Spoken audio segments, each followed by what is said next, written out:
សួស្តីបងប្អូនទាំងអស់គ្នាថ្ងៃហ្នឹងខ្ញុំមានមកហូបស្លទំពាំងគេខ្ញុំចង់បង្ហាញជូនបងប្អូន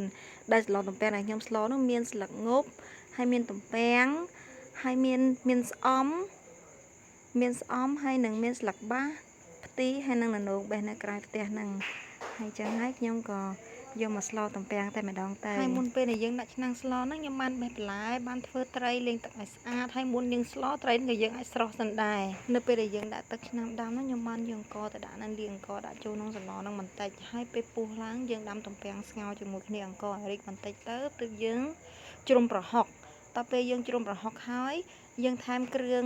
ម្សៅបន្ទាប់ពីយើងជ្រុំប្រហុកហើយយើងបង់ត្រីចូលទៅហើយយើងដាក់ស៊ុបម្សៅស៊ុបខ្នុរទឹកត្រី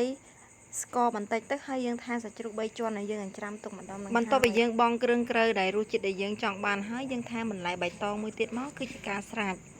តែស្លហ្នឹងគេអត់សូវស្លផ្អែមពេកទេដោយសារទំពាំងវាអត់មានជាតិល្វីងទេអញ្ចឹងយើងស្លមកល្មមដែលយើងគិតថាឆ្ងាញ់ហើយជាការស្រេចយើងដួសទទួលទានតែម្ដងពេលអាហារយើងឆ្អិនហើយយើងដួសដាក់ចានញ៉ាំទៅហើយយើងអាចយើងបន្ថែមទៀតទៅកាន់តែមានរសជាតិឆ្ងាញ់ចាមានតែប៉ុណ្្នឹងទេអរគុណបាយបាយ